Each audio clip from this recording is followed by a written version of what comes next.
Madinah dan sebagai pondasi peradaban. Baik, saya akan menjelaskan masa pembentukan kenabian Muhammad SAW di Madinah sebagai pondasi peradaban berawal dari kedatangan beliau ke Madinah pada 12 Rabiul Awal.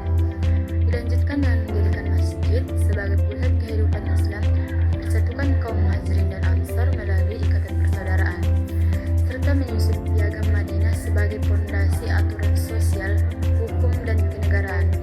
Hal-hal ini melahirkan masyarakat Islam yang teratur, stabil, dan menjadi awal dari peradaban Islam, yang berlanjut dengan konsolidasi wilayah dan penguatan posisi Islam hingga akhir hayat Rasulullah SAW di Madinah. Poin yang pertama itu hijrah ke Madinah, fondasi atau awal. Makna hijrah bukan sekadar perpindahan fisik dari Mekkah ke Madinah, tetapi merupakan awal dari pembentukan masyarakat Islam yang utuh dan berdaulat. Peran di Madinah, Nabi Muhammad SAW dapat mengembangkan ajaran Islam secara lebih leluasa dan mulai membangun tatanan masyarakat yang berlandaskan prinsip-prinsip Islam. Poin yang kedua, 3 pilar utama.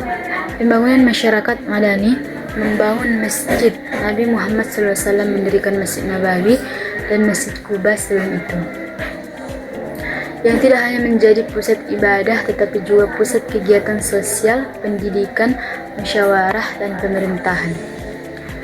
Mempersaudarakan kaum muslimin, beliau mempersaudarakan kaum muhajirin, orang-orang Mekkah yang hijrah, dengan kaum Ansor, penduduk asli Madinah berdasarkan iman dan takwa, bukan lagi berdasarkan keturunan. Hal ini menciptakan persaudaraan yang kuat dan menghilangkan konflik. Lalu, membuat perjanjian piagam Madinah. Nabi Muhammad SAW membuat perjanjian dengan berbagai kelompok di Madinah, termasuk kaum Yahudi yang tertuang dalam piagam Madinah.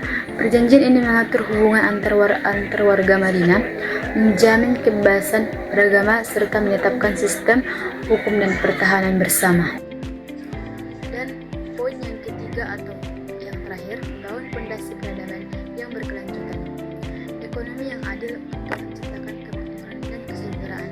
Nabi Muhammad SAW menciptakan sistem ekonomi yang adil dengan melarang riba atau bunga, mendorong zakat, amal wajib, dan membangun pasar yang adil. Beliau juga menerapkan wakaf atau infak untuk kepentingan masyarakat. Dan yang selanjutnya, pembagian pekerjaan. Beliau menempatkan kaum muhajirin ke dalam berbagai bidang pekerjaan yang sesuai dengan keahlian mereka. seperti bertani atau berdagang, untuk memastikan roda ekonomi berjalan